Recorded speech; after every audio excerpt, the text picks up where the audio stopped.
Hello guys, this is Sakshi Tiwari and I am an MBBS abroad consultant from Medical Education Services. Welcome back to my YouTube channel friends. So जैसा कि आप सब जानते हैं आपका NEET का exam भी हो चुका है, आपका नीट का रिज़ल्ट आने वाला है और इस वक्त नीट में अपीयर हुआ हर एक बच्चा अपने नीट के रिज़ल्ट का बेसब्री से इंतज़ार कर रहा है। तो सबसे पहले सबको ऑल द वेरी बेस्ट कि आप सबका नीट का रिज़ल्ट अच्छा आए और आपसे ज़्यादातर बच्चों को गवर्नमेंट सीट मिल सके। बट जैसा कि हम सब जानते हैं कि हर एक बच्चे को गवर्नमेंट सीट नहीं मिल सकती है, उसमें आपकी मेहनत में कमियां नहीं होती हैं, लेकिन हमारे इंडिया में गवर्नमेंट की सीट्स बहुत ज़्यादा कम है। दैट्स वाई हर एक बच्चे को गवर्नमेंट सीट प्रोवाइड नहीं करा पा रही है, लेकिन फिर भी आशा करती हूँ आप सबका रिजल्ट अच्छा है। चलिए, अगर आपको गवर्नमेंट में सीट नहीं मिल पाती है तो सबके क्या ऑप्शंस होने वाले हैं, आज हम उस पर भी बात करेंगे थोड़ी बहुत। चलिए, लेकिन मुझसे किसी बच्चे ने एक क्वेश्चन पूछा है, मैं उसका आंसर करना चाहूँगी। कई क्वेश्चंस मुझे इस टाइप के आए हैं। कुछ बच्चे मुझसे कहते हैं, क्या मैम अगर मैं फ़ॉरेन एजुकेशन लेता हूँ, मैं फ़ॉरेन से MBBS करके आता हूँ और मैं फ़ॉरेन की डिग्री लेता हूँ, तो क्या मैं इंडिया में गवर्नमेंट हॉस्पिटल्स में प्रैक्टिस करने के लिए एलिजिबल रहूँगा? So the answer is yes, आप बिल्कुल रहेंगे। अगर आप इंडिया में प्रैक्टिस करना चाहते हैं गवर्नमेंट हॉस्पिटल्स में, so after clearing your licensing exam, that is the MCI, medical council of India का एग्ज़ाम। जब आप मेडिकल काउंसिल ऑफ इंडिया का एग्ज़ाम क्लियर कर लेते हैं, अभी तक का जो बच्चा फ़ॉरेन से MBBS करके आया है वो इंडिया के गवर्नमेंट हॉस्पिटल्स में, प्राइवेट हॉस्पिटल्स में और खुद का ओन हॉस्पिटल रन करने के लिए भी एलिजिबल रहेगा। चलिए, ये तो हो गई अब इस क्वेश्चन की बात। अब हम आते हैं अपने मेन टॉपिक पे। जिन बच्चों का गवर्नमेंट में नंबर नहीं आ पाया वो क्या डिसीजन लेने वाले हैं? बहुत से बच्चे ड्रॉप करने वाले हैं, बहुत से बच्चे बहुत सा पैसा वेस्ट करके प्राइवेट में सीट लेने वाले हैं और बहुत कम बच्चे फ़ॉरेन जाने वाले हैं। चलिए, अब फ़ॉरेन कम क्यों जाने वाले हैं, अब इस पर बात करते हैं। बहुत से बच्चों से मैंने बात की, बहुत से बच्चों के मेरे पास क्वेश्चंस आए, बहुत से बच्चों ने मुझे फ़ॉरेन ना जाने का एक ही रीज़न दिया, that is the MCI exam और MCI रिजल्ट। सब बच्चों ने मुझे बोला, जी फ़ॉरेन से आने के बाद मुझे MCI का एग्ज़ाम यहाँ पे देना पड़ेगा, उसको क्लियर करना पड़ेगा और उसका रिजल्ट भी कुछ अच्छा नहीं आता है। बच्चे ये जानते हैं कि MCI एग्ज़ाम आपको देना पड़ेगा, बट इसकी फुल इन्फॉर्मेशन बच्चों के पास नहीं है और ये एग्ज़ाम का रिजल्ट अच्छा क्यों नहीं आता, इसकी भी इन्फॉर्मेशन नहीं है। सो आज हम इसी मेन टॉपिक पे बात करने वाले हैं, क्योंकि बच्चे को डिसीज़न लेना आसान हो, क्योंकि अब आपका टाइम डिसीज़न लेने का आने वाला है। चलिए, अब हम इस टॉपिक पे बात करते हैं। अभी तक क्या होता था कि फ़ॉरेन जो भी बच्चा जाता था, अगर आपको फ़ॉरेन से MBBS करनी है, आपकी कोई कैलिबर को जज नहीं किया जाता था। सॉरी टू से, कोई इसको अपने पर्सनल लेवल पर बिल्कुल ना ले। अभी तक 2018 से पहले जो भी बच्चा जाना चाहता था फ़ॉरेन, उसे नीट में क्वालिफाई होना ज़रूरी नहीं था। अभी तक आपने बायो करी, 12th पास करी, आप फ़ॉरेन से MBBS के लिए जा सकते थे। लेकिन अब अगर आप फ़ॉरेन से MBBS करना चाहते हैं तो नीट में आपको एटलीस्ट क्वालिफाई होना ज़रूरी है। Yes, I am repeating again, अभी तक आप विदाउट नीट जा सकते थे, लेकिन अब आपको नीट में एटलीस्ट क्वालिफाइंग स्कोर लाना ज़रूरी है। क्यों ज़रूरी कर दिया गवर्नमेंट ने ये स्टेप इसलिए उठाया कि अभी तक जो बच्चे आपने नीट का एग्ज़ाम दिया, बच्चे गवर्नमेंट सीट को पाने के लिए ड्रॉप पे ड्रॉप लेते थे। कुछ बच्चे अपना ज़्यादा, जिनका बजट ज़्यादा था कि नहीं मैं बजट से प्राइवेट सीट को अचीव कर सकता हूँ, वो ज़्यादा से ज़्यादा डोनेशंस देके प्राइवेट सीट्स को अचीव करते थे। तीसरा, कुछ बच्चे ड्रॉप पे ड्रॉप लेने के बाद जब हार जाते थे, वो डिफरेंट कोर्सेज में जाते थे, लेकिन वो MCI अटेम्प्ट नहीं करना चाहते थे। उनके मन में ये फियर बहुत ज़्यादा था। तो गवर्नमेंट ने इस फियर को हटाने के लिए 3 मेन स्टेप्स उठाए हैं। अब हम उस 3 मेन स्टेप्स की बात करने वाले हैं, ठीक है।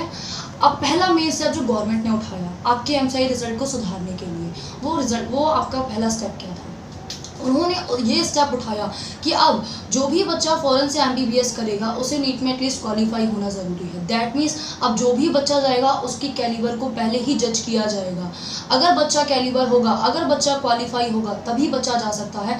अदरवाइज़ बच्चा जाएगा लेकिन इंडिया के लिए एलिजिबल नहीं रहेगा। MCI उसे एलिजिबिलिटी नहीं देगी अगर आफ्टर 2018 के बाद जो बच्चा जाना चाहता था।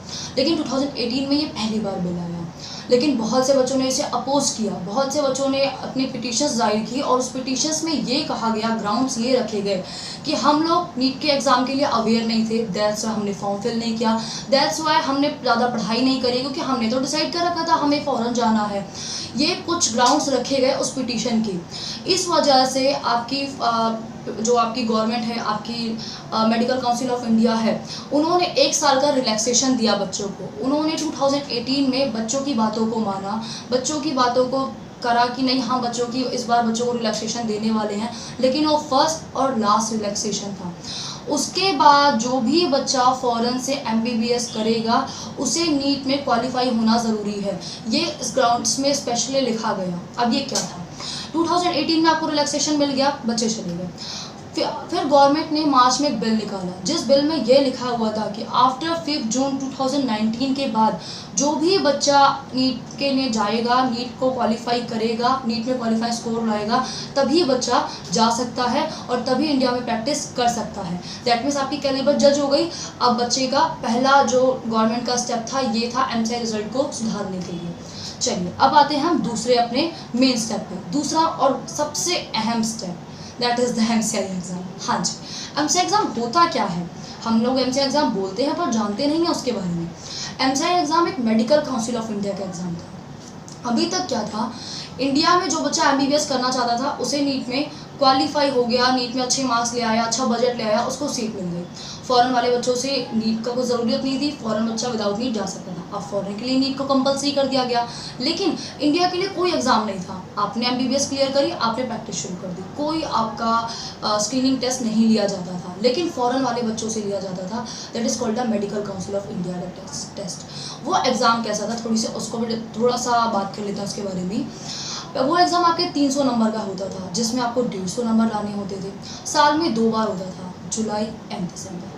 ऑप्टिकल टाइप क्वेश्चंस होते थे, कोई नेगेटिव मार्किंग नहीं थी जैसे आपके नीट में थी, और अनलिमिटेड चांसेस थे, कोई लिमिट नहीं थी आपके चांस की, अनलिमिटेड चांसेस, बच्चा जितने बार चाहे अटेम्प्ट कर सकता था। लेकिन फिर भी बच्चों के मन में ये फियर रहता था कि अगर क्लियर ना हुआ तो, लेकिन उस एग्ज़ाम को कोई जानता नहीं था। आप खुद सोचिए, जिस एग्ज़ाम को आपने खुद जिस चीज़ को 6 साल पढ़ा है, कोई नेगेटिव मार्किंग नहीं है, इतने चांसेस आपको मिल रहे हैं, साल में 2 बार आपको मौका मिल रहा है, कोई बच्चा कैसे क्लियर नहीं करेगा? लेकिन फिर भी बच्चों के मन में ये फियर था। अब गवर्नमेंट ने इस एग्ज़ाम को ही रिप्लेस करने का सोचा कि ये एग्ज़ाम ही फियर है, इस एग्ज़ाम में ही कुछ अमेंडमेंट करी जाए। वो अमेंडमेंट क्या थी? सबसे मेन स्टेप गवर्नमेंट ने उठाया MCI एग्ज़ाम को रिप्लेस करने का। MCI एग्ज़ाम को रिप्लेस किया गया नेक्स्ट एग्ज़ाम से, that is called the national exam test.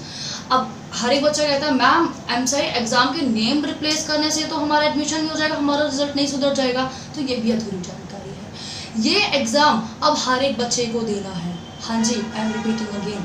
अब आप चाहे इंडिया में गवर्नमेंट में 720 में से 720 नंबर लाके एम्स की सीट को अचीव कर लीजिएगा, प्राइवेट में 1 से 2 करोड़ 3 करोड़ बजट लगा लीजिएगा आप, या फॉरेन से 20 लाख में टॉप MBBS कॉलेज से MBBS करके आ जाइएगा, गवर्नमेंट और MCI और डब्ल्यू अप्रूव्ड यूनिवर्सिटी से, फिर भी आपको यहाँ पे वो एग्ज़ाम देना है, तभी आप यहाँ पे प्रैक्टिस करने के लिए एलिजिबल होंगे। हाँ जी, ये सबसे इम्पॉर्टेंट स्टेप गवर्नमेंट उठा चुकी है 2019 में। 2019 के बाद जो भी बच्चा, डेट मीन्स 2019 वाले बच्चे भी, वो सेशन भी, जो भी बच्चा इंडिया में चाहे गवर्नमेंट से सीट अचीव की है, प्राइवेट से अचीव की है या फॉरेन से अचीव करा है, हर एक बच्चे को यहाँ पे आपको नेक्स्ट का एग्ज़ाम क्लियर करना पड़ेगा। अब नेक्स्ट का एग्ज़ाम कैसा होने वाला है?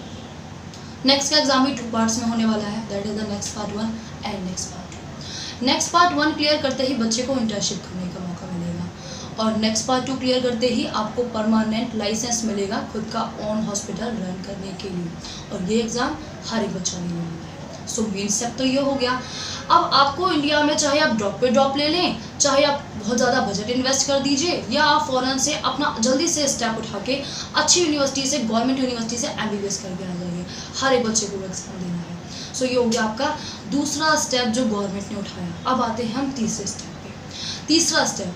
तीसरा स्टेप जो गवर्नमेंट द्वारा उठाया गया वो ये था, जैसे आपने एक बच्चा, मैं सॉरी डोंट बी पर्सनल, कोई भी बच्चा इसे अपने ऊपर पर्सनल ले ले, बहुत से बच्चे पॉजिटिव चीज़ें भी होती हैं, नेगेटिव चीज़ें भी होती हैं, तो हर एक इंसान पॉजिटिव भी देखता है, नेगेटिव भी देखना चाहिए। अब हम एक एग्जांपल लेके चलते हैं, किसी बच्चे के 200 नंबर आ गए नीट में फर्स्ट अटेम्प्ट में। हम आप लोग भी जानते हैं कि हमें पहली बार, हम लोग 11th और 12th की पढ़ाई से जुड़े होते हैं, हम लोगों को पहली बार जुनून भी होता है कि जी मुझे पहली बार एग्ज़ाम देना है। दैट्स व्हाई बच्चा 200 स्कोर लेके आ गया। बहुत से बच्चे, मैं कहती हूँ 50% बच्चे 200 से 400 तक स्कोर लेके आ जाते हैं, लेकिन बहुत से बच्चे क्वालिफाई भी नहीं हो पाते सेकेंड टाइम में, क्योंकि उनका वो जुनून हट चुका होता है, उनका एक साल ऑलरेडी वेस्ट हो चुका होता है। दैट्स व्हाई वो डीमोटिवेट हो चुके होते हैं।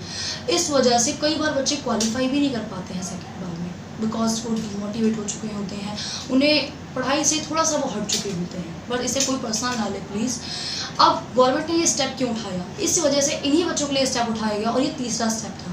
इस तीसरे स्टेप में गवर्नमेंट ने ये बोला कि अब एक बार जो बच्चा नीट में क्वालिफाई हो जाता है, क्वालिफाई स्कोर ले आता है, वो बच्चा फ़ौरन से एडमिशन लेने के लिए 3 साल तक वैलिड रहे।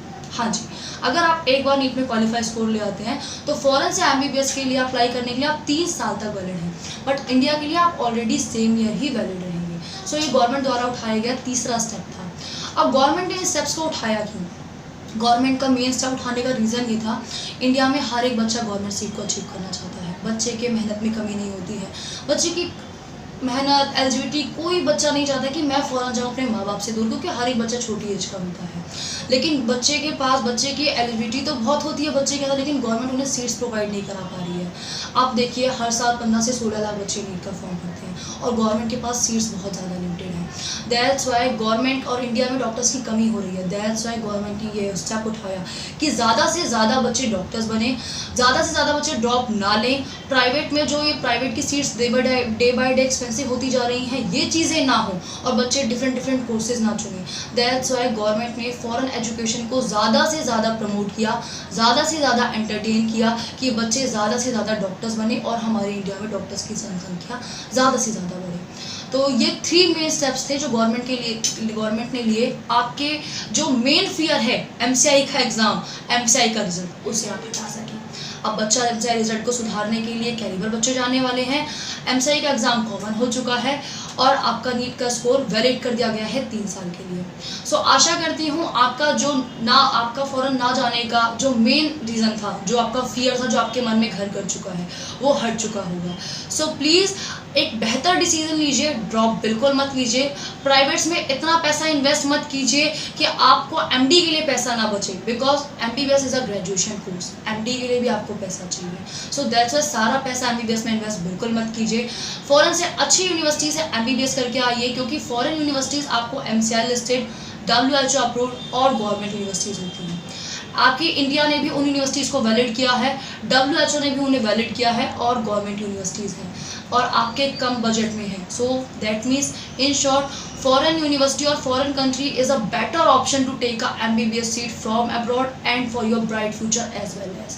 प्लीज़ आप अपने वक्त को थोड़ा सा कीमती समझिए, थोड़ा सा अपने लिए सोचिए। अभी आपके पास वक्त है, आपका रिजल्ट आने वाला है, तो इस पर थोड़ा सा फोकस कीजिए। आशा करती हूँ आपके सवालों का आंसर दिया होगा मैंने। So if you like this video, please hit the like button. If you want to say something, please comment on our comment box. If you think कि ये वीडियो आप लोगों के लिए इन्फॉर्मेटिव थी, तो प्लीज़ शेयर दिस वीडियो जितना आपसे हो सके on your social media. And the most important thing, please subscribe our channel ताकि आपको ऐसे इन्फॉर्मेटिव वीडियोस मिलती रहें। और यस, अंत में एक चीज़ और है लास्ट में, अगर आप मुझसे कोई भी क्वेश्चन पूछना चाहें इसके रिगार्डिंग या एमबीबीएस रिलेटेड कोई भी क्वेश्चन आप मुझसे पूछना चाहें, तो आप मुझे कमेंट सेक्शन में कमेंट कर सकते हैं। मैं आपके क्वेश्चंस का आंसर करूँगी। और आप जो आपको स्क्रीन पे दिख रही हैं नंबर्स, आप इन पे कभी भी कांटेक्ट कर सकते हैं for your MBBS admission. MBBS already start हो चुके हैं, तो बिल्कुल लेट ना करें, क्योंकि बहुत सी यूनिवर्सिटीज़ अपने एडमिशन्स बंद करने वाली हैं। सो आप अच्छी यूनिवर्सिटीज़ खो देंगे। दैट्स वाई बिल्कुल लेट ना करें, एटलीस्ट अपने डिसीजन को अपने पास रखें और जितनी जल्दी हो सके अप्लाई करें। Thank you so much. फिर मिलते हैं आपसे नेक्स्ट वीडियो में। Till then bye, all the best and